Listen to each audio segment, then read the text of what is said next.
This is the talk on digital image analysis and forensics. And I'm going to go over some items about the problem space as well as analysis methods. And then I'm going to go into accuracy and limitations for digital image analysis that I'm going to show you. And finally, I'm going to wrap it up with a case study. As far as the problem space goes, pictures have power. They can be sad, empowering, or just painfully funny. But the person who controls the picture is the person who controls how the viewer interprets things. The problem with pictures is that they're not always real. They can be modified to influence opinions, enhanced to convey a point, or designed to show a particular technique. This has implications in legal circles, for example, child pornography versus virtual child pornography, in security where images are used as authentication, and even in the mass media where there's misleading headlines. As far as images and the laws go, in the United States, pornography is legal. This was why things like Playboy and Penthouse are things that you can actually go out and buy. Those are legal. However, the Child Pornography Prevention Act of 1996 made child pornography illegal, and it prevents the use of children in sexually explicit materials. However, the CPPA doesn't distinguish real pictures from fake pictures. So a hand-drawn picture of a child doing who knows what can be considered child pornography. In 2002, the Supreme Court ruled that the CPPA violated free speech rights. In particular, it didn't distinguish between child pornography and virtual child pornography. As a result, virtual child pornography is considered regular pornography since no real children are ever used. This has a huge impact as far as law enforcement goes, because if law enforcement confiscates a hard drive and goes looking for child pornography, for example, it's now up to them to prove that it's real and not virtual. As far as images as authentication goes, how do you authenticate someone online? Well, you've got their name, their address, phone, age. These are all public information. There are issues about collecting information from minors, but let's ignore that. The main way they do it is with a copy of your photo ID. This leads up to big problems with places like Yahoo and MySpace, where anyone can create an account, but they only require ID when you want to contest the account. So if someone wants to create a MySpace page of you, they're allowed to. If you're being impersonated on Yahoo, what can you do about it? Well, they want you to send in a copy of the impersonation so that they can see that it's actually someone pretending to be you. And I'm not making this up, they want a copy of your photo ID. But even better, they want you to fax it to them. So let's see, I can go to download templates and pick a template from pretty much any university. You can also get driver's licenses, anything that you think Yahoo would not be able to validate. I can fill it in with fictitious information. This is Jim Christie from the Department of Defense's Cybercrime Center. And granted, I may not know exactly what goes into these fields. I'm assuming that Yahoo is not actually going to call up the university and validate it. And if there's a chance that they can do that, I can choose a foreign university. But even better, they want me to fax it, which makes the quality go down and my impersonation go up. In contrast, there's MySpace. And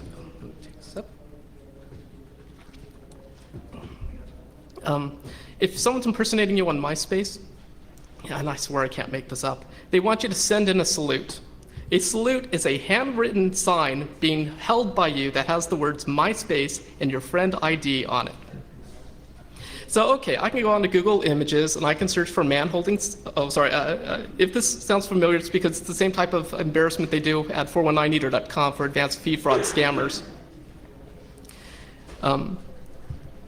So I can go onto my Google Images and I can search for a man holding sign and pull up a picture of a guy holding a sign. Then I can use Photoshop to erase the sign and to write in MySpace identifier. And I will tell you that I have first-hand experience that this type of forgery is acceptable by MySpace. Now, I know what you guys are thinking. This doesn't look like Jeff Moss, the guy who runs Black Hat.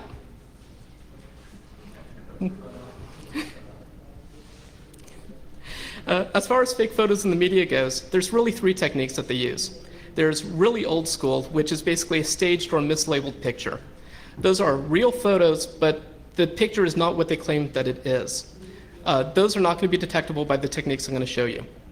On the other hand, there's old technology like negative splicing and airbrushing. Those may be detectable by the methods I'm going to show you. And finally, there's high tech, like digitally spliced and digitally enhanced images. These are frequently referred to as photoshopped or just shopped. And most of those are detectable. To give an example of an old school fake, back in 1914 during the Belgian War, a reporter thought it would be really funny to pose with some soldiers, and so he had them unload their rifles and aim it at them. He didn't expect the newspaper to run it as a full-page story and to make up a story to go along with it. More recently, you have people like Adnan Hodge, who covers the war pictures in like Beirut. He used to work for Reuters. These are two pictures that he took a couple of weeks apart. The problem with these pictures is they show the same woman.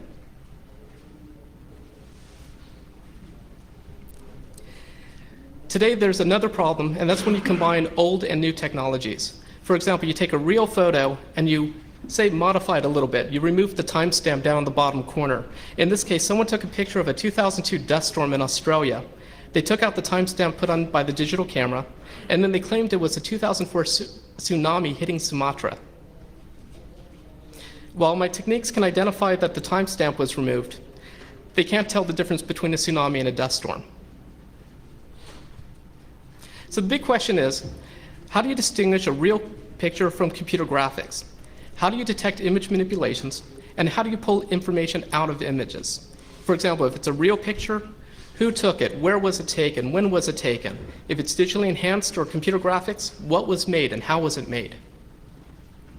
To answer those, I'm going to cover a large number of techniques, starting with observation, going through basic image analysis, basic image enhancements, image format analysis, and finally winding up with advanced image analysis, which are a bunch of really cool techniques.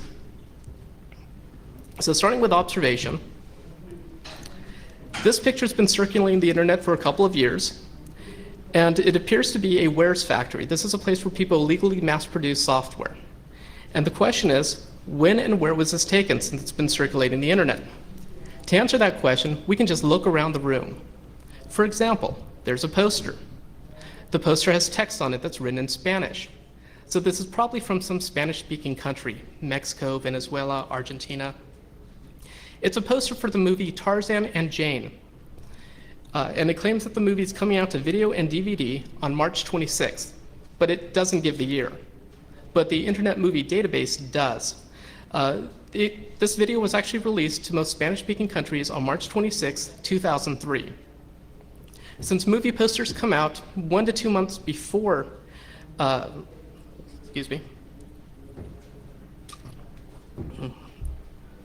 day. Since movie posters come out 1 to 2 months before the videos are released, and they're hard to find 1 to 2 months after the video comes out, we can estimate that this entire picture was created sometime in early 2003. And in fact, if we look at all the equipment in the room, there's no equipment that dates it past 2003. The printers are all from 2002, 2003, so are the disk duplicators. The other thing to notice is in the bottom corner, and I've actually blown it up and tried to enhance the picture a little bit so you can see it. It says alcoholo de 96% sanitario. This is isopropyl alcohol. And I showed this picture to Pedro Bueno from the Internet Storm Center, and he noticed one other word on it. Underneath sanitario, it says Madrileno, Madrid. This is not just any kind of Spanish. This is Spain Spanish.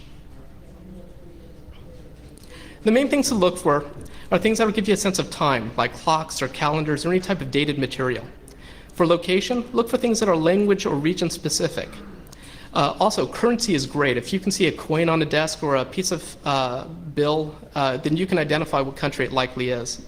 Same thing goes with electrical outlets, since those are region specific. The other thing to notice are things like what's on the computer screen.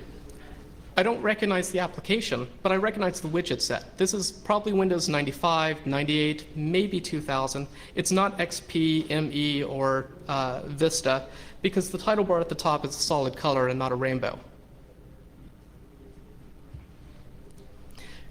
This type of observation actually works with computer-generated images also. This is a picture of an astronaut created by an Italian artist, and it actually won the Computer Graphics Choice Award from the CG Society in 2006. According to the artist, This picture was based on the NASA photo. And we can actually compare the two. And you can see that he did a good job cloning the position of the astronaut. And he did leave off things like you don't see the moon dust on the computer graphics one. However, there's other little subtle things that are missing. For example, the real astronaut looks all wrinkled. His clothing's all wrinkled, while the computer-generated one looks puffed out. And if you were to zoom in, you could see little fibers coming off the arms of the real astronaut, which are missing on the computer-generated one. And if we actually zoom in on other parts of it, we can see like on the middle torso chest, the real astronaut has a dark grounding screw, while the computer-generated one has a light-colored grounding screw. The computer-generated one also has 6 shiny screws around the red and blue torso connectors. Those screws do exist in the real astronaut picture, but they're not reflective. The computer graphic artist also put a metal clip on the belt. Now, what's interesting is that this artist made his image in 2006. IMAX created a recreation of the moonwalk for the movie Magnificent Desolation in 2005. And behind-the-scenes pictures of the Magnificent Desolation video, or movie, shows an astronaut who is puffed out, not wrinkled. He has a gray grounding screw. He has 6 reflective screws around his red and blue torso connectors, and he has a metal clip on his belt. So while the artist likely modeled his astronaut after the NASA photo, he likely modeled the spacesuit after the IMAX movie. But there's only so much you can do with observation. So now we can actually go into the image analysis itself. You see, image formats are information. It's basically data that contains data. If you make any changes to the image, you change the format. For all of my examples, I'm going to be using JPEGs, but most of these methods work with pretty much every image format that's out there. JPEG uses a key set of features. The whole idea is if you can identify the feature set and identify inconsistencies in it, then you have detected a modification. So the JPEG feature set includes things like metadata, the quantization matrix, which is used for its lossy compression. There's the lossy data itself. And then there's how it processes images. It uses these 8x8 cells. If you actually see those JPEG artifacts where a picture looks really bad, what you're actually seeing are visible 8x8 cells. The metadata itself contains a lot of information. Not sure if you guys can read this or not. From digital cameras, you'll see things like the camera type, the settings used, how long was the focal distance, how long was the flash on, all that sort of stuff. With digital cameras, you'll also probably see multiple images in one file. One is the big one that you actually see when you view the image itself. And the second one is smaller, that's actually the same size as the screen on the back of the digital camera. This way they don't have to scale it down when they resolve it. Since different digital cameras have different size screens on the back, you can usually use this to identify the type of camera. However, there is a problem with the metadata.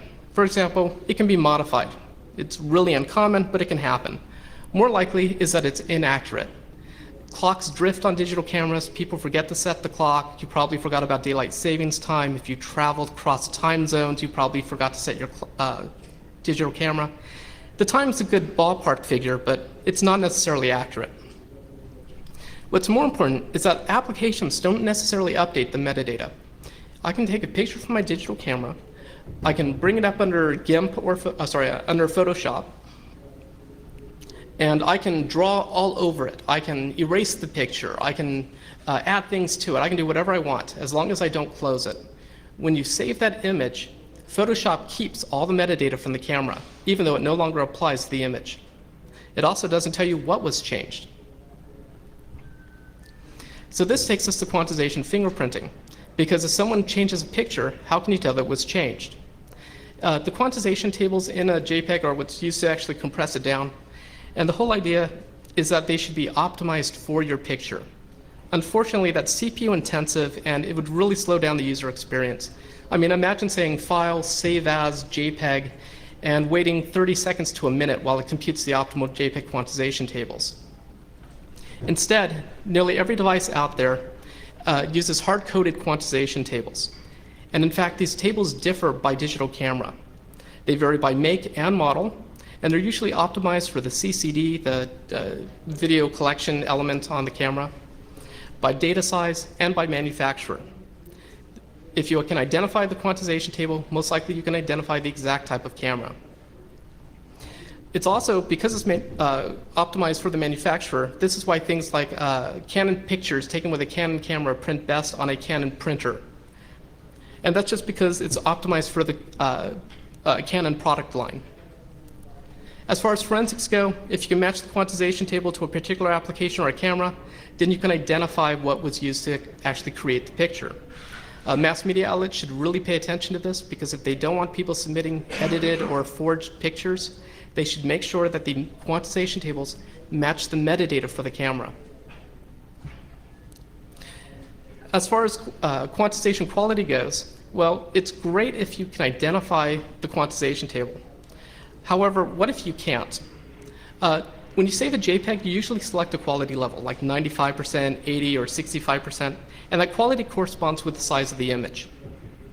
So very low quality creates a very small image. If you can identify the quantization table, then you know not only the tool, but the quality. If you don't know it, then you need to determine it. And here's how you determine it. Quantization tables, there's usually either 2 or 3 of them in a JPEG. One is for luminance, and the other one is, if there's only one, it's for chrominance. If there's 2, it's for chrominance red and chrominance blue. They each contain 64 bytes. The first byte is referred to as the DC, and it's effectively a scalar. The other 63 are referred to as the AC, and they're the important ones because they're compression by frequency.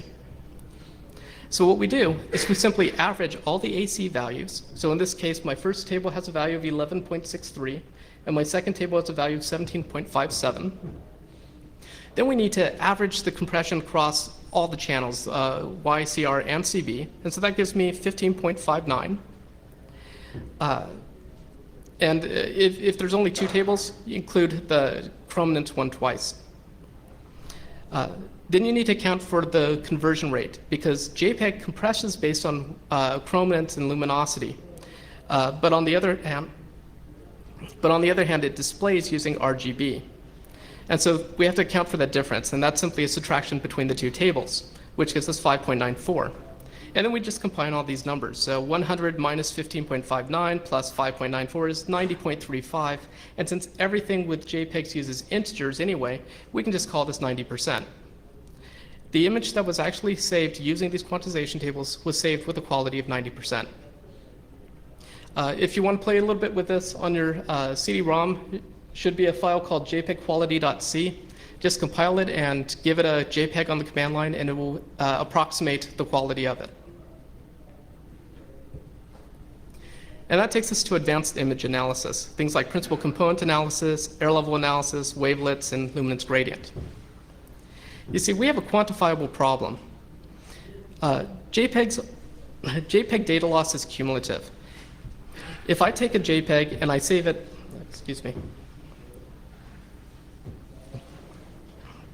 If I take a JPEG and I save it at, say, 75% quality, and then I take that 75% JPEG and I save it again at 90% quality, then the image doesn't get better. It just doesn't get much worse. It actually have, in this example, it would actually have a quality equivalent to a one-time save of 67.5%. However, the quantization tables will reflect the last save, the 90%, and not the initial save of 75% or the cumulative 67.5%.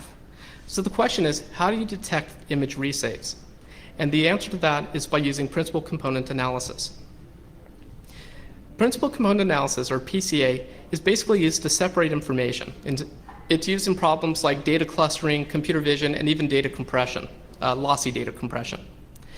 What PCA does is it identifies the widest variance among data points. So for example, I can take every one of my RGB colors found in the picture and graph them as if it were XYZ coordinates. And so that gives us a suite of dots coming around.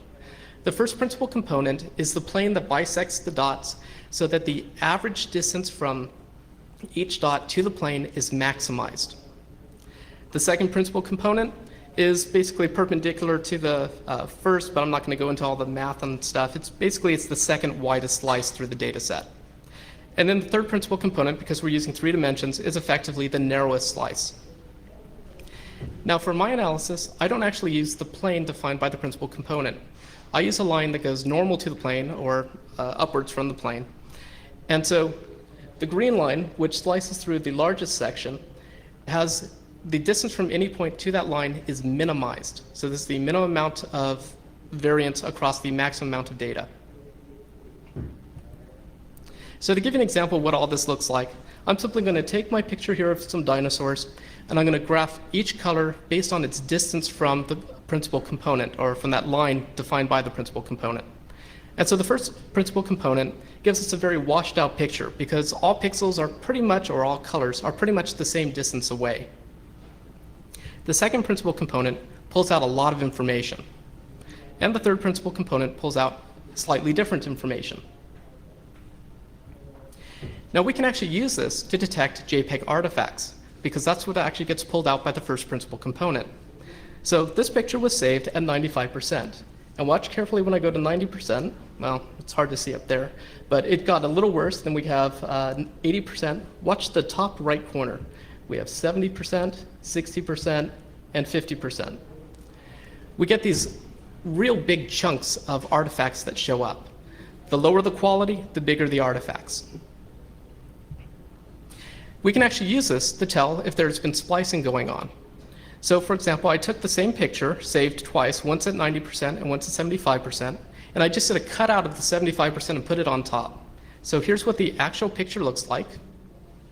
And to the human eye, you really can't see the difference. And granted, that's a little hard to see anyway. Even on a small screen like this, you really can't see the difference. But under the first principal component, we can see that there's big chunkiness around the small dinosaur and small chunkiness around everything else. In fact, that's the region of the big chunks. And if we zoom in, you can see that there's big chunks on one side and small chunks on the other. So we can see the difference in quality. So now we can go back to our moon example and see a little bit more about how he created his image. According to the artist, this image was created using 3ds Max and post-processing combustion and Photoshop. According to the JPEG quantization tables, they match Photoshop with a quality of 89%. I think that's, if you are familiar with Photoshop, that's 10 high. However, the first principal component shows a lot of artifacts. This is not 89% quality. This is more of what I'd expect around 40 or 50% quality. And if we zoom in a little bit, we can see that the spacesuit has more artifacts than anything else.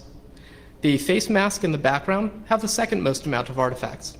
And the little bit of the life logo up in the top corner has really small artifacts. There's fine lines going across. This is actually good because according to the artist, he rendered the astronaut but used a bitmap and put it in place for the face mask and the background. And then he probably just added the life logo last, and so that's why it has the lowest number of artifacts. The JPEG quality is not only is JPEG a lossy format, but each resave is not linear. Every time you do a resave, it introduces more error. So what you end up with are like error curves like these. If you've saved your JPEG, say 12 times or 24 times, and you're wondering, gee, should I save it one more time because I don't want it to look even worse? Don't worry about it. After 12 resaves, it doesn't really make a difference.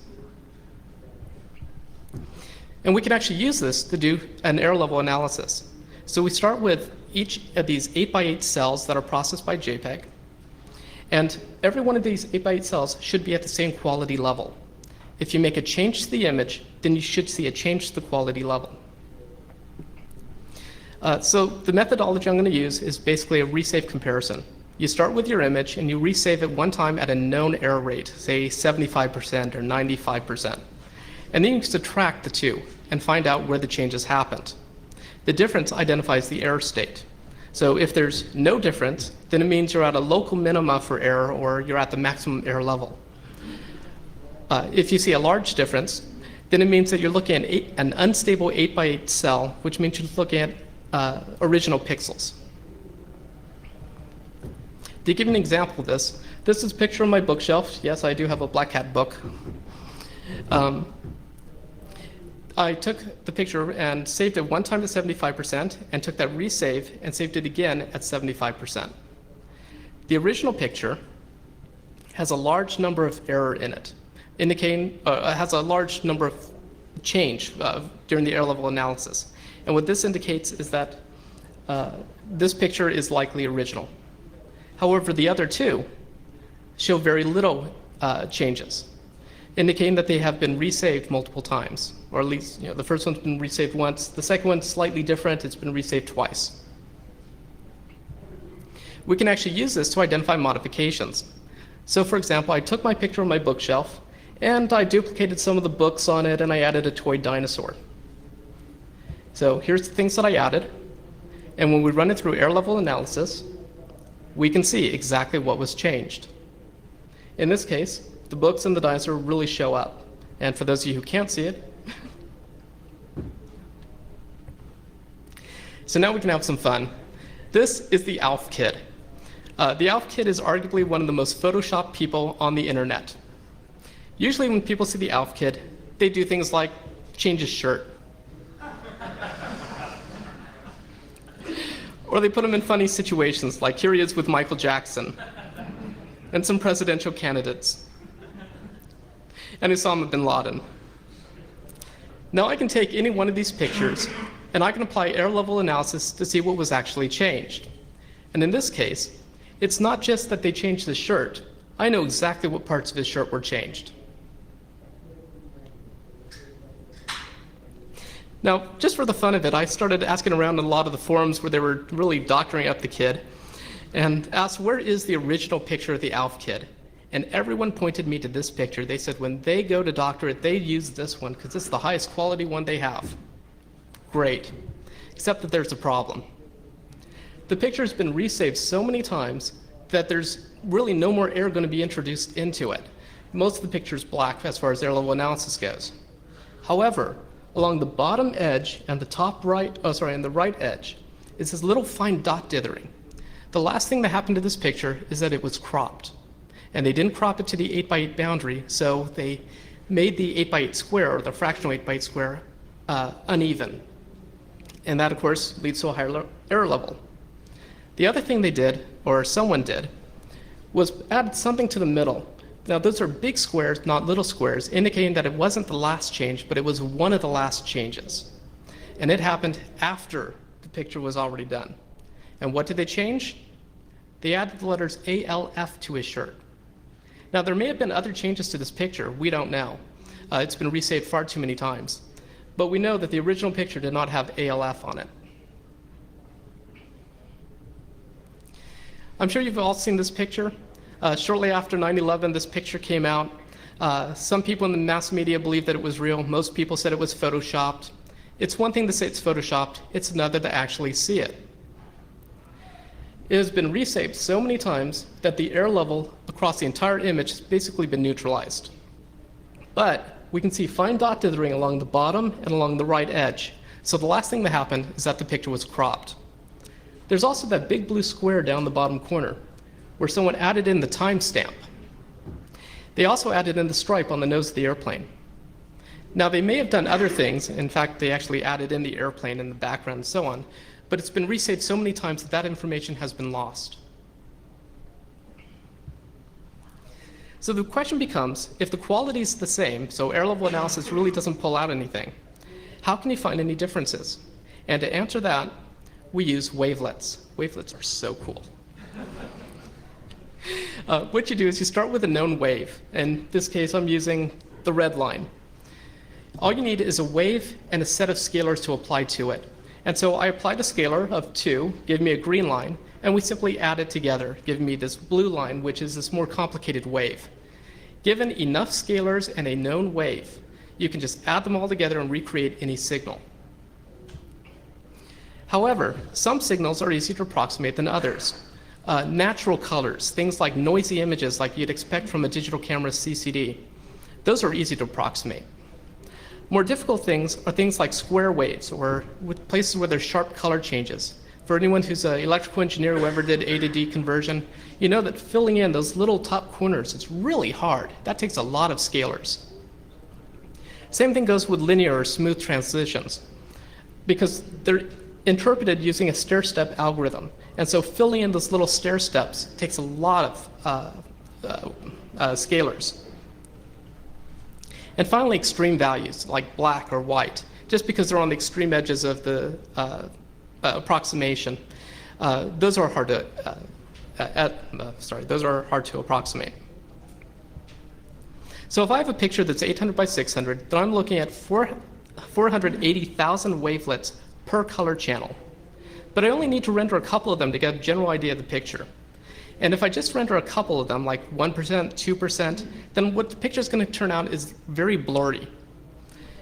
And as I add in more wavelets, the entire image should sharpen at roughly the same rate. And we can actually use this for image modification detection, because if an image is scaled, or if it's two pictures are spliced and the two pictures come from different focal lengths, then what's going to happen is one part of the picture is going to come into focus first, and then the other part's going to come into focus. And this happens because the images have different signal patterns. So we can go back to my dinosaur example.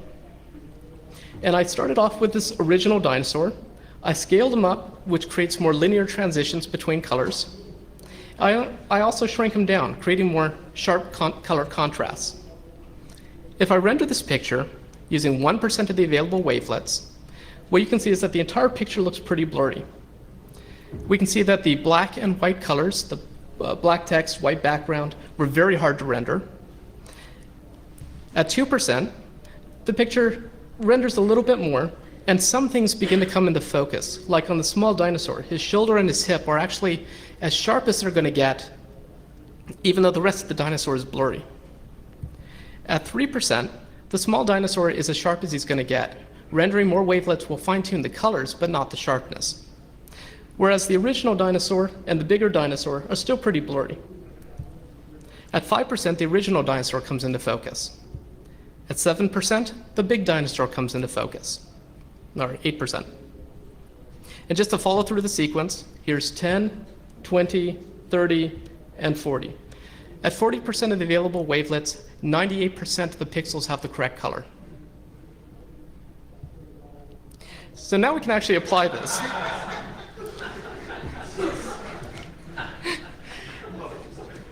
There's this website called worth1000.com where they actually have these Photoshop contests. And so the question is, can we detect any splicing in this picture? And watch what happens when we render it at 5% of the available wavelets. What happens is her body is sharp. Well, wrong word, but you get the idea.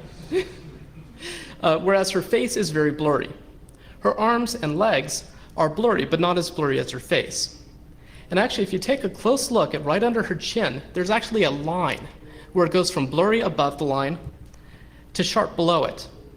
We know exactly where the splice happened. And this takes us into luminance gradient. Boy, I'm going way too fast.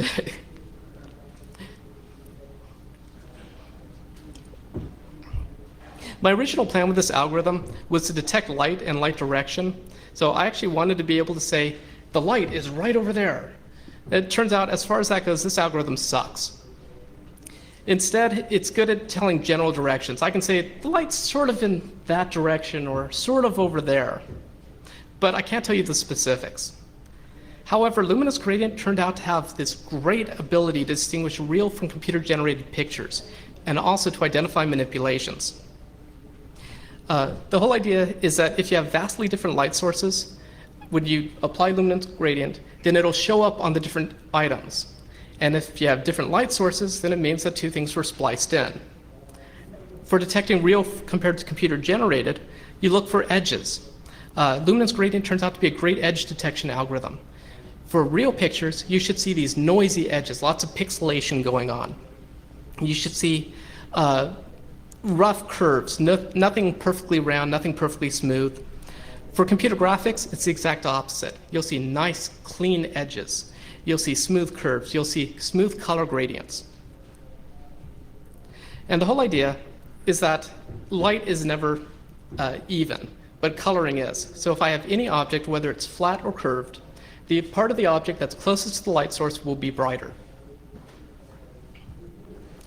There's a lot of different algorithms to do luminance gradient analysis, and this is just one of them. This is one of the simplest ones. You start with a 3x3 pixel square, very small.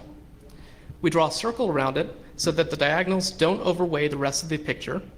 And so we only care about the amount of the pixel that's included within the circle. And then we determine the direction of brightest color, and that gives us a vector. So we can simply map all of these arrows onto an image. So to give you an idea, here's a picture of some hands, and here are the arrows. What you should see are all of the arrows going roughly in the same direction because the light's roughly in the one direction. However, because this is a real picture taken with a digital camera, there's a lot of noise in it. And so you don't see any real organization. There's a lot of noise between these arrows going up. In contrast, consider these hands. There's a lot of organization. The fingers have arrows that all go in one direction. The background has these nice, smooth, swirly patterns. This is computer generated. Now we can actually colorize the luminance gradient algorithm, and we can colorize it based on the arrow direction. So for example, we have an arrow, we can break it into its horizontal and vertical components, and then we can colorize it. So I just happen to choose green to be the horizontal component, and it goes from 0 to 255, or from black to green. Vertical is red, and I need something to do with blue, so let's just call it the length of the vector, since it doesn't necessarily go to the edge of the circle. And then what we want to do is look for color transitions. Now, I'm going to just warn you all that this algorithm really makes people look like death. So starting off with our hands, here's what the luminance gradient colorized looks. And what you see is the same coloring edges along them. There's a green edge along one side, a red edge on the other. And since the light's consistent, green on one side, red on the other for the entire picture, we can tell that it's one constant light source. If you look along the edges, they're very noisy, a lot of pixelation going on. And in fact, we have this bumpy pattern going over the entire picture. That's also due to the noise. In contrast, compared to the computer-generated hands, these have nice, smooth gradients. They're missing the bumpy noise. And the edges between the fingers are perfectly straight. There's no pixelation going on. So it's pretty clear that these are computer-generated. Luminance gradient, when it's colorized, actually works very well even with things like high contrast light sources. So if we apply the arrows to this, we can see that the arrows in the middle mostly point in toward the bright light, but there's still this noise all throughout the picture.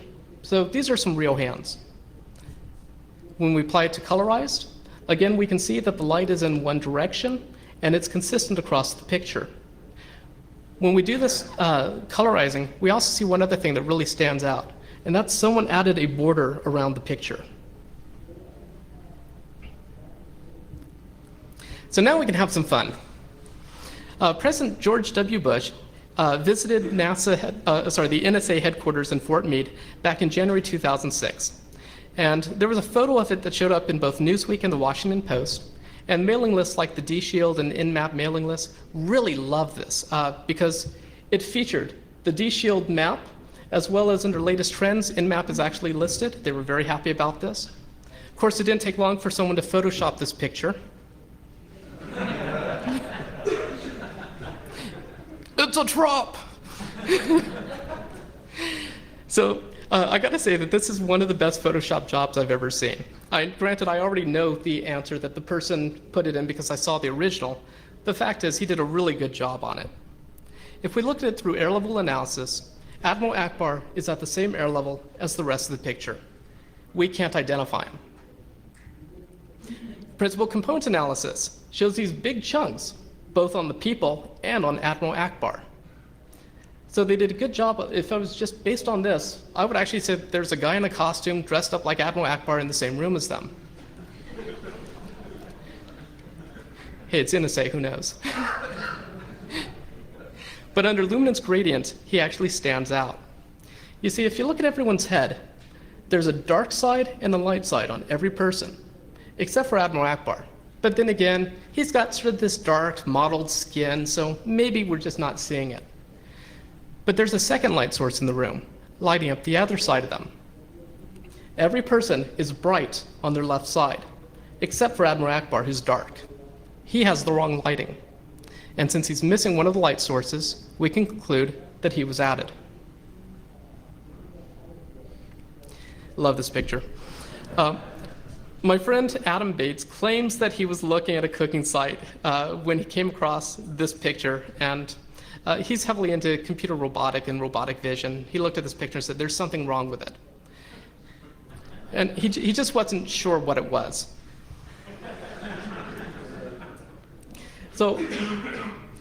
So I actually ran through a bunch of different analysis with it. A good friend of mine, Cynthia Barron, actually took a look at this, and she immediately noticed one thing very wrong with it. The wall isn't straight. Straight walls should appear straight in pictures.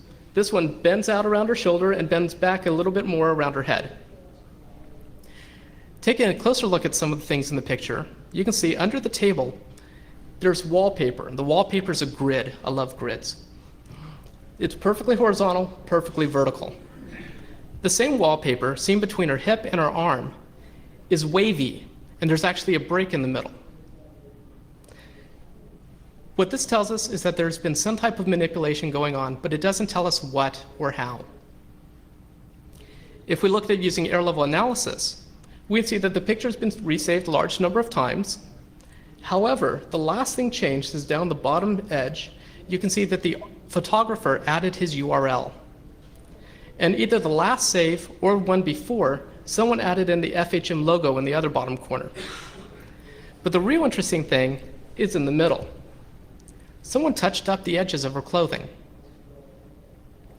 The other thing to notice is the wall that she's leaning against. The wall doesn't have any signs of artifacts in it, except around the apples. This suggests that somebody tweaked her apples. Can't believe I said that. Don't worry, the puns get worse. Under luminance gradient, on the other hand, we can actually see all the changes that happen to this picture. I'm just going to start off with the high transition coloring. So I just drew in some pink lines coming down. You can see that her face is dark on one side and light on the other. This matches her straight arm that's hanging down, which is light on one side and dark on the other. They're the same. However, her pie arm has this dark light transition off to the side. It doesn't have the same lighting as her face or her other arm. And her legs have the transition off to the side, but it's off to the other side. And so what this shows us is that the light sources on her legs don't match her arms, don't match her face. What's even more interesting is if you look at her belly, there's no sharp transition from dark to light. Same thing with her chest. In fact, her chest is very smooth, almost like it's been smoothed out or blurred. Speaking of smoothed out and blurred, if you take a look at the background, you can see that bumpiness, which is what you'd expect from a real picture. That same bumpiness appears on her legs. So those are probably real legs. However, on her midsection, it's bumpy in the middle and smooth on the edges. Someone removed her love handles. And up by her chest, it's completely smooth. But you can almost see that there's like two strokes going across it, one high, one a little low, showing that they probably smoothed it out twice at the top. And then there's that white wall. You see there's noise on the picture, no noise on the wall, but noise around the apples, noise around the FHM logo, that sort of thing. What likely happened is someone used the magic wand tool under Photoshop. They selected the white on the wall, and then they increased the brightness on it to help make the wall look whiter. The reason air level analysis identified something wrong with the apples is because everything around the apples changed. Now, I wrote up some of my findings and actually put them on my blog, not all of them, but it surprised me that within 24 hours, the photographer actually wrote into me. And he actually said, I took the photos of Rachel Ray that appeared in FHM a few back. It's just bad over retouching, but that FHM did, but it's her. Now, to his credit, I will say that the other pictures that appeared in FHM don't show anywhere near the amount of modification. Like the last two pictures, someone brightened up her lips and her eyes, but not anything else. As far as the tool goes, most likely was used a combination of the Magic Wand tool under Photoshop, as well as something called Liquify, which is a module in later versions of Photoshop. Liquify is what you use to make people who are fat look thin, or people who are thin look fat. And if you use it wrong, you can end up with things like bent walls, like grid lines that don't align properly, and so on. Now, this entire analysis system isn't perfect. The problems with it has to do with things like image quality, algorithm limitations, as well as the fact that there's humans involved. As far as quality goes, size does matter. Small images fail most of the algorithms. Wavelets, for example, don't even bother using wavelets on real small pictures because it just won't render anything. And if you have like thumbnail pictures, don't try any of these algorithms because thumbnails are just too small to get any kind of information out of. Scaled images, if you make an image bigger or smaller, you can actually screw up things like air level analysis, PCA, and even luminance gradients sometimes. Same thing goes with low quality images. Image corruption due to a whole bunch of resaves, for example. If you get rid of all of the artifacts, there's nothing to analyze. Limited colors like GIFs, which can only have up to, 255 or 256 colors. Or monochrome pictures. Monochrome principal component analysis won't work. And then there's image coloring itself. If you have a high contrast image like a zebra, or specular reflections or washed out areas, those can throw off things like air level analysis and sometimes even principal component analysis. As far as algorithm limitation goes, wavelets have a problem with harmonics. That is, it's very possible for a picture that has never been modified to have some part of it come into focus first, and it's just a harmonic that happens. There's a cute little trick to get around that, and that's simply rotate the picture. And so if you turn the picture, let's say 90 degrees, and do harmonics again on it, do wavelets again on it, if it is a harmonic, most likely the harmonic will move during the rotation. As far as air level analysis goes, again, color selection can really impact it.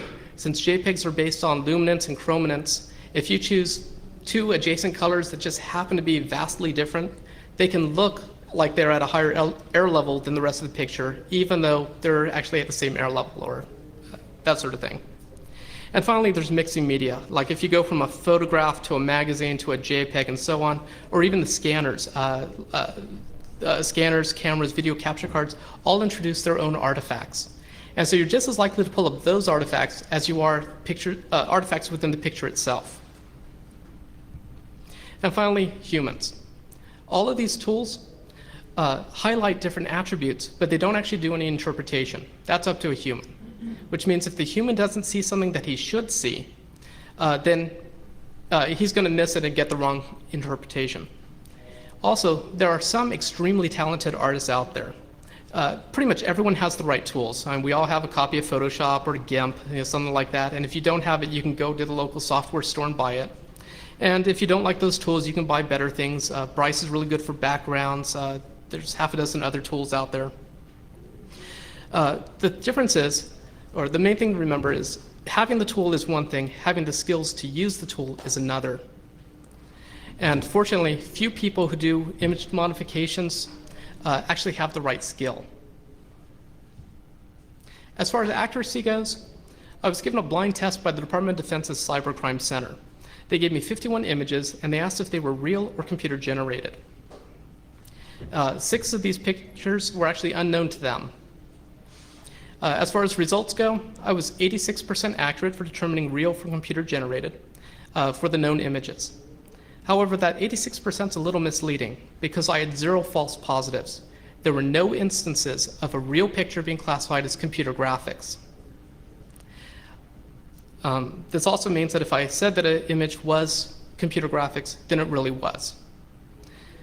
However, there were 6 cases where I had false negatives, where a computer graphics picture was called real. And even those are a little misleading because 4 of those 6 were winners from the CG Society. So these are people who have the time and the skill. In fact, 2 of those 4 were by the same artist who spent over 2 years working on the wireframe model, the textures, and the hair. And he's got the time, he's got the skill, he's gonna get past all these algorithms. Fortunately, most people don't have that kind of time. So this takes me into my first of 2 case studies. I call it Dr. Z. This is Dr. Ayman al-Zawahiri. He comes out in these videos every now and then by Al-Qaeda. I'm sure you've seen him on TV. Every now and then when he comes out, he gets covered by the mass media. The thing that got my attention was this article from USA Today. Back on December 20th, 2006, he released a video, and they described the video as follows. He wore a black turban and white robe. He had a rifle behind his right shoulder that was leaning against a plain brown backdrop. Now the problem is, that's not what I'm seeing in this picture. In fact, here's a close-up of the picture, and here's a close-up of what the real video looked like. They just took a picture from some archive and used that to go along with the story. This is mass media manipulation. There's other problems with this picture also. Like it says Intel Center at the top. The Intel Center is an organization that collects these videos when they come out, and they do some analysis on it and write up reports and so on. And occasionally they release either partial videos or frames to the public. But they usually put on their full name, and this has been cropped. That isn't their full name. In fact, here's the actual frame from the real video, and you can see that the Intel Center that the picture was cropped.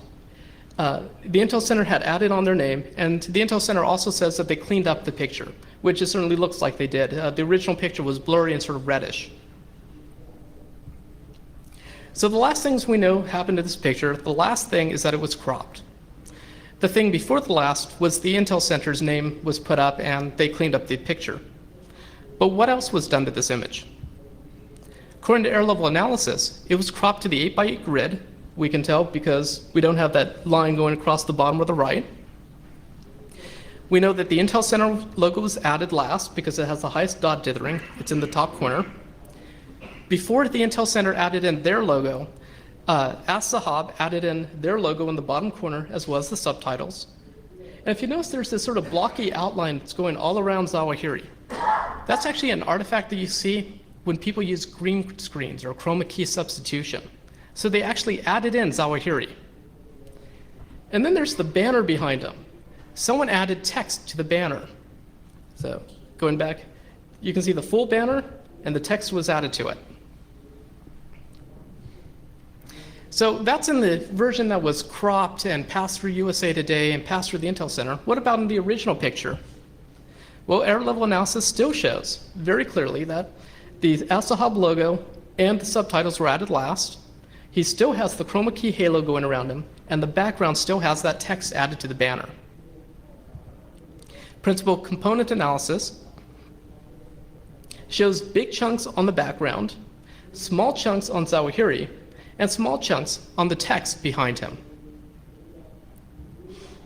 Luminance gradient, so this is why people look like death. You can clearly see the can lighting over the desk. You can see exactly where it is. It's nice and smooth. It's suggesting that it might not even be real. It may be computer generated.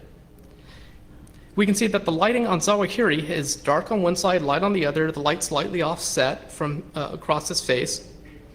But it's consistent across him. The light that's on him doesn't exist on the background. The other thing to notice is the sharp edge coming up and all around his shoulders and arm on both sides. Sharp, crisp means computer generated. This happened during the addition of him in during the chroma key background. So about that room. We know the background was created independently of Dr. Z, and there's a strong suspicion that it was computer generated. In fact, after I gave this presentation at Black Hat in Vegas, a couple of people wrote into me saying that they thought that it was made using 3D Studio Max. So my thought is, hey, can we recreate the room? About this time, I met up with a guy named Spencer Lindsay, he's a specialist in computer graphics. The guy really knows what he's doing. And he had done this blog entry saying, wouldn't it be neat? Imagine the buzz he could create. And so I wrote to him and said, okay, I challenge him. Recreate the background. First thing he did was he looked at it and said, it looks like it was created using 3D Studio Max. And this is what he did in a couple of hours. Looking at it straight on, it looks pretty much like the background. If we see them side by side, we can see he didn't get everything exactly right, but he got the desk right, he got the bookshelf right. This is using basic widgets that come out of 3D Studio Max. This is, according to Spencer, this is someone who has very little skill as far as using the tool. But there is one thing missing. If you notice, he didn't get the Canon. And of course, everyone asks, what about the Canon? Well, the Canon's blurry, it's low res, so we really don't know what actually created it. Its style, it's an 18th century British naval cannon. It seems to have stepped wood, but there's no visible slats, and it has a big wheel in front. And you can see the stepped wood near the back of the cannon. But it could be computer generated. In fact, you can go to these different sites to download different items for 3D Studio Max. Here are two cannons that look similar. The first one, it's missing the big tire, but it's close, and it only costs $39. The other cannon really looks similar. It may not be the exact same cannon, but it's damn close, and it only costs $35. This makes it plausible that the cannon is computer generated. So if that video is fake, what about other videos? When this one came out in July 2006, it struck a lot of controversy. I mean, here is Zawahiri. He's supposed to be hiding in caves, and instead of hiding in caves, he's sitting in a production studio. Or is he? You see, I talked to a couple of people who actually work in production studios, and they told me that you never put lighting above the scaffolding. Because if you do, you get a specular highlight above and a shadow below. Well, we have the specular light above, but we're missing the shadow. Air level analysis shows a bunch of different things. Oh good, it shows up on that screen. First, we can see that the Asahab logo was added last. We can still see the chroma key halo going all the way around Zawahiri. But what's really neat is the background. In the plain colored areas of the background, there's these stripe patterns. That is a consistent linear coloring. Since digital cameras and scanners add noise, this background has no noise. That means it's computer generated. Principal component analysis shows huge chunks on the background, small chunks on Zawahiri, and different sized chunks on the three pictures behind him, suggesting that they're all from different layers or different saves. But what's really interesting comes from the third principal component, because this shows you the spotlight that's aimed at him. And if we just draw the edges on the spotlight, we can see that while it looks like he's sitting in a studio, the lighting doesn't spread far enough. The background's only 2 to 3 feet behind him. And if we look at it using wavelets, we can see that there's at least 6 layers to this picture. And I'm just going to go clockwise around. So starting with the Asahab logo, it's very crisp, suggesting that it was added at 1 layer. Muhammad Atef is extremely blurry. The Twin Towers, they're blurry. The background shows a lot of linear coloring. It was hard to render. Muhammad Atta is almost crisp, and Zawahiri is pretty crisp. So if the background was made in layers, can we identify the sources for any of these layers? Sure, how about Muhammad Atta? This picture is available online. You can just download it. It comes from both the 9/11 Commission's report as well as the trial of Massawi. And if we just take this picture and shrink it and skew it over, we get a pretty good match. However, there's one thing missing on it. You can still see the government ID tag. But the artist took care of that. He simply removed it. Now, having me say that there's a chroma key background is not the same as actually seeing it. Back in 2007, another organization that monitors videos put out by terrorists, called the Site Institute, actually intercepted an Al-Qaeda video, and they released it before Al-Qaeda. The video shows Zawahiri against a black background. However, there's a couple of problems with the background. First, it appears to be a chroma key screen because it's all a uniform color. And second, it's not aligned properly in the camera frame. You can actually see a little wedge at the top corner. As far as lighting goes, we can just brighten up the picture and see how it's hanging down. It seems to be suspended from some type of rod along the top, and it's just sort of draped down in the middle. Now, as far as chroma key goes, usually what you have is this solid mounted sheet against a wall or a painted wall. However, there is a portable kind called a chroma key sheet, which is a frame with a fabric that hangs down, and if you don't hang it properly, you get wrinkles just like this. So while it could be just a piece of black fabric hung up behind them, it also could be a chroma key sheet. Now, of course, if Al-Qaeda is going to release a video with Zawahiri sitting in front of a black background, I feel it is my responsibility to help them finish their video. So here he is sitting in front of his cave. And what's he going to do after he conquers the capitalist pigs? He's going to Disneyland. Then maybe he'll relax on a beach. But of course, who can relax on a beach if you're not wearing a Hawaiian shirt? And why wear a shirt at all?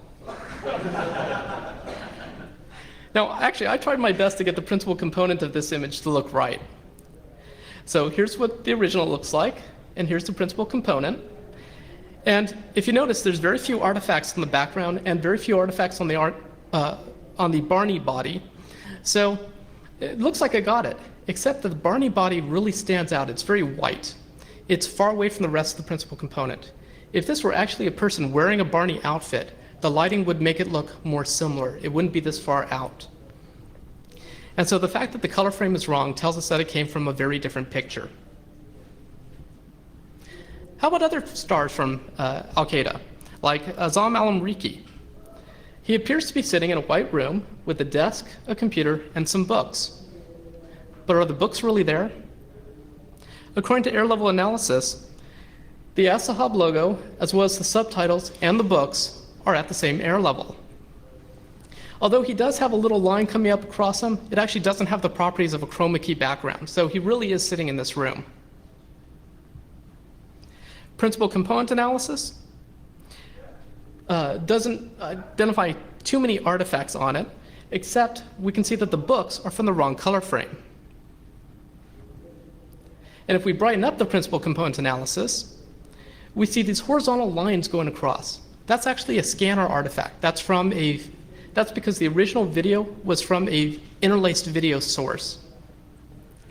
So we see the interlaced video source going across the background, it goes across his head, it goes across his body, it does not go across the books, suggesting that the books come from a non-interlaced video source. And if we actually graph all of the colors that are found in that picture, there's two oddities that show up. The first is this cusp that comes out of the color spectrum, and that's all the colors found in the As-Sahab logo and the subtitles, and not anywhere else in the picture. The second is this secondary cloud that's hanging out here, and those are the colors found in the books, suggesting again that the books are from the wrong color frame. So I do have a second case study. Let me make sure I'm doing good on time. I call it Bin Laden's beard. As you probably know, Bin Laden showed up suddenly after a 3-year absence last September. The last time we saw him was in 2004, and today that's referred to as the Graybeard video, and you'll see why in a moment. But it's a 14-minute video. It only aired on Al Jazeera, and it shows these screenshots and low-quality video. Unfortunately, the full high-quality video of it is not available online. On September 7th, 2007, he resurfaced in what's being called the Blackbeard video, and it was the first time that he appeared, and this video's got a lot of problems. So to show you the Graybeard video, just so you get an idea of what we're talking about, here he is, and he's got a gray beard. And a lot of people thought that things were suspicious when he showed up in the Blackbeard video, so here they are side by side. The Blackbeard video, appears to be in the same clothing, the same hat, the same background, but he's got a short black beard instead of a big gray beard. That Blackbeard video actually has got a lot of oddities in it. Like, it's a 26-minute long video, but only 3.5 minutes of it are him actually moving. And that 3.5 minutes of him moving isn't even consecutive. The video starts off with about 2 minutes of him actually moving and talking, and then he freezes. And he freezes for a good solid 10 minutes. During that frozen portion, at about 2 minutes and 5 seconds, there's an audio splice. You can actually hear a click. And then the background echo changes, then the voice quality changes. And so you know that from that point on, and that's when he starts mentioning current events, that's audio splice, so we can just ignore that. Then he shows up again, moving for about 1.5 minutes. And during that time, there's a lot of splices in it, where his hand will suddenly move in a sudden jerk, that sort of thing. And then it goes back into another about 10, 12 minutes of him not moving again. And that's the entire video. These two animated segments, the 2 minutes and the 1.5 minutes, are actually different. I mean, here's 2 frames of them, and I took these frames so that his head was cocked at the same angle. And so all I'm going to do is overlay these 2 pictures. So here's the first one, and here's the second. He gets wider, but not taller, suggesting that they changed the aspect ratio. Now, anyone who actually does video recording knows that you don't change the picture, you don't change the aspect ratio during the recording. So most likely they recorded him, he stopped, he took a lunch break, came back, and they reset things. And so this is why he's got a slightly different aspect ratio. So the big question is the black beard real? Or could it be digitally modified? And boy, did I get a lot of emails the day that this Blackbeard video came out saying, apply your digital analysis stuff, tell us if the Blackbeard is fake. So here's the 2 pictures, the 2 videos, and I chose 2 segments where his head was cocked at about the same angle. Here's the air level analysis, nothing really stands out. Luminance gradient even says that they have similar lighting. They have one eye that's bright, one eye that's dark. One side of his beard's bright, one side's dark. The same edging along his clothing. It's got that nice bumpy pattern against both pictures, suggesting that these are both real.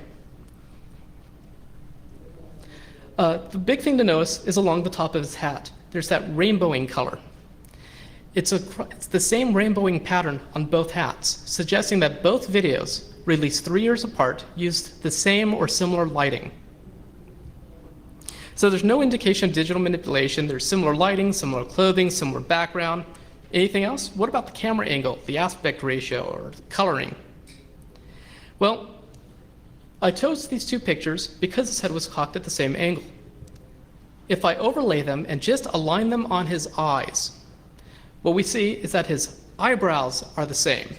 His nose is the same. The wrinkles on his face are the same. His hairline under his hat is the same. His collar is in the same place. His shoulders are at the same height. The black edging along his cheeks where his beard comes out is the same. Now, since his hat is a little bit higher, we know that it's not actually the same frame. This is a different frame. It's a different recording, but it's the same person, or likely the same person. I need to watch my language. He's got a pile of papers in front of him. The pile of papers, one of them has a wrinkled piece of paper on it, the other one doesn't, but they're in the same location. In fact, the desks align. So this means that we have the same camera setting, or a very similar camera setting. What about the coloring? The 2004 video looks reddish and the whites on it are really washed out, while the 2007 video is a little darker. Well, that could actually be due to post-processing. You see, if you happen to video record something and it's really dark, you can always digitally increase like the contrast or the coloring of it. In this case, I just changed the exposure a little bit. And by changing the exposure, I get a reddish background and the whites wash out. So we can't even go based on it's a different coloring. So what we see is that there's no indication of digital manipulation. He's got the same eyes, eyebrows, nose, mouth, hairline, his shoulders match position, his hat's a little higher, the desk and papers seem to align. He's got the same aspect ratio as the second half of the 2007 video. And the overall colors of the 2004 video were likely altered during post-processing. This implies that there is an extreme similarity, extremely similar lighting, camera setup, similar setting. It's the same person except for the beard. So what about the beard? At this point, we can't get it through digital analysis, but we can get it through basic reasoning. There's really only 2 options. Either both videos were recorded back in 2004, or this is a recreation. So if everything was recorded in 2004, that would explain the similar lighting, similar set, similar camera position, aspect ratio, similar clothing and hairline. It implies that the one or both of the beards is dyed or a costume. And since the gray beard is actually larger but has the same dark edges as the black beard, we can say that the gray beard is likely fake. It's a costume that he's wearing. As far as the multiple, this also implies that there were multiple recordings hours or days apart, but not weeks or years. And the 2007 video has dubbed audio, so that's how they got into current events. This also implies that there's been no sighting of bin Laden since at least 2004. The second option is that this is a recreation. They recreated the lighting, the set, including the paper position. They recreated the camera, the aspect ratio. They tried to match the clothing, the hairline, and they did it all 3 years later. This implies that there's some type of significance to the set, but the set is just a plain brown background. And why would they get all the minutia right, but forget the big things like the beard or the robe? His robe is open in one of them and it's V-shaped in the other. And it also doesn't explain why his beard shrank in length. So from image analysis, we can't tell which is the correct option, but we can trim his beard using Occam's razor. I told you the puns get worse. The simplest solution is likely the correct solution. So which is simpler, recording all the video at once and then releasing it over the years with dubbed audio for current events, or recreating the set, the lighting, and all the minutia, but forgetting the big things like his beard? In all likelihood, bin Laden has not been seen since 2004.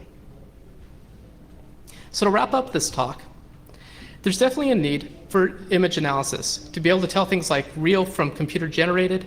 If a picture was modified, how was it modified? It has uses in the mass media for telling reality from fiction, in legal circles for things like child pornography compared to virtual child pornography, and even for authentication to tell if pictures are real or doctored. I've covered a bunch of different analysis methods, but these are not the only methods. There are a slew of them. I just covered the simple ones. If you're interested in this type of thing, I strongly recommend the book by Cynthia Barron. It doesn't go into any algorithms. It's just a high level across the board. Here's what image forensics actually looks like as far as a field. John Russ also has a book that goes a little more into algorithms. So that's the end. Are there any questions? Yep. Going back to your FHM example, you pulled those off the website, so you were dealing with the digital picture. What kind of gotchas and considerations do you have to have if I were to say pick up a magazine, scan that in, and then try to do the same analysis techniques you use? If you apply a scanner to a picture, especially from a magazine, you get two types of artifacts. The first is this really weird dotting pattern, because that's how pictures are actually rendered inside a magazine. It's a nice fine dot dithering. The second you'll see, especially with principal component analysis, is where this will turn up, is this sweeping curve that comes down, which is actually, it's almost like a herringbone line that comes down, and that's from the scanner. It's a scanner artifact. But can you do any other analysis? Pardon me? Can you do any other analysis from scanning a print? You can still tell some things like principal component can tell you if some things come out. Luminance gradient is really good for telling you if it came from different light sources. That doesn't really care too much about the scanner artifacts. What if I'm taking a picture of a picture? Pictures of pictures. Oh, I love those. I see lots of those actually. Those and blurry pictures where it's like a double exposure. Principal component analysis usually is used to rule out that whether one's real or fake. But you can lose a lot of artifacts, especially if it's a picture of a digital picture. It's basically like shrinking down the color frame.